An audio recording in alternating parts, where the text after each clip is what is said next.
কুড়ি ভাজা কুমিল্লার একটা অত্যাধিক জনপ্রিয় খাবার। ডালের পাতে বা ঘি আর গরম ভাতের সাথে দারুণ লাগে খেতে। আজ আপনাদের সঙ্গে শেয়ার করব কুড়ি ভাজার রেসিপি। এর জন্য 5 টুকরো কাতলা মাছ খুব ভালো করে ধুয়ে নিয়েছি। মাছগুলোকে ছোট ছোট টুকরো করে কেটে নিচ্ছি। মাছের পরিমাণ একটু বেশি দিলেই ভালো লাগে। মাছ কাটার সময় যতটা সম্ভব কাটা বের করে ফেলে দিচ্ছি। এইভাবে সব মাছগুলো ছোট ছোট টুকরো করে কেটে নেব।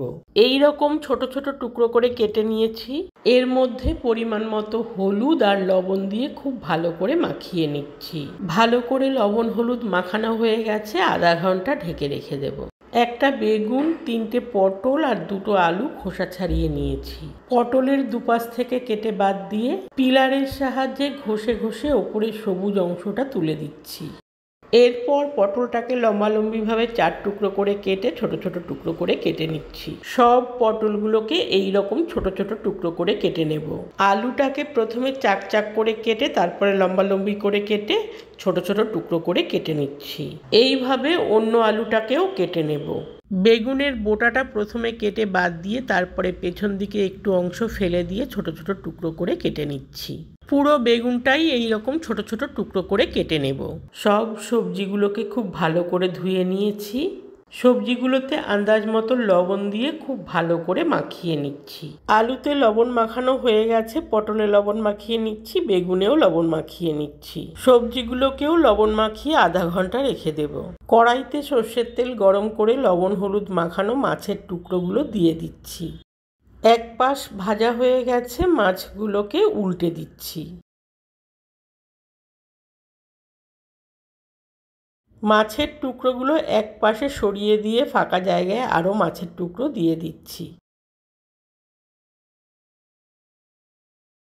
মাছের টুকরোগুলোকে আবারও উল্টে দিয়ে লাল লাল করে ভেজে তুলে নিচ্ছি। এইভাবে সব মাছগুলো ভেজে তুলে নেব।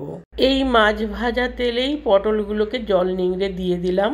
পটল থেকে অনেক জল বেরিয়ে গেছে, পটলগুলোকেও ভেজে নিচ্ছি। একটু হলুদ দিয়ে দিলাম, যেহেতু আগেই লবণ মাখিয়ে রেখেছিলাম তাই আর লবণ দিলাম না। পটলগুলো লাল লাল করে ভাজা হয়ে গেছে, তুলে নিচ্ছি। এই তেলেই আলুগুলো নিংড়ে দিয়ে দিচ্ছি। দেখুন আলু থেকে কত জল বেরিয়ে গেছে। আলুগুলোকেও ভেজে নিচ্ছি। তেলের পরিমাণ কমে গেছে বলে আর একটু তেল দিয়ে দিলাম। তেলের মধ্যে হলুদ ছিল, আলুতে লবণ মাখানো ছিল, তাই আলুতে লবণ আর হলুদ দেওয়ার প্রয়োজন নেই।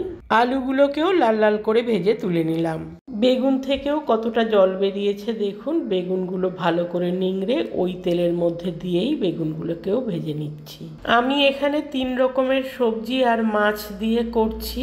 আপনারা চাইলে আপনাদের পছন্দ মতো আরও 2-1টা সবজি যোগ করতে পারেন। মাছ বাদ দিয়ে নিরামিষও করতে পারেন। শুকনো বা কাঁচা যে কোনো লঙ্কাও যোগ করতে পারেন। বেগুনেও আর হলুদ লবণ যোগ করতে হয়নি, লাল লাল করে ভেজে তুলে নিলাম। এখানে বেগুন আলু পটল ভাজা রয়েছে, এর মধ্যে মাছ ভাজাগুলো ঢেলে ভালো করে মিশিয়ে নিচ্ছি। এটা খিচুড়ি বা মুড়ির সাথেও খুব ভালো লাগে খেতে। সব কিছু খুব ভালোভাবে মেশানো হয়ে গেছে, এটা তৈরি হয়ে গেছে। একবার বানিয়ে খেয়ে দেখুন, বারবার খেতে ইচ্ছে করবে। অসংখ্য ধন্যবাদ আমার পুরো ভিডিও দেখার জন্য এবং আমার সাথে থাকার জন্য।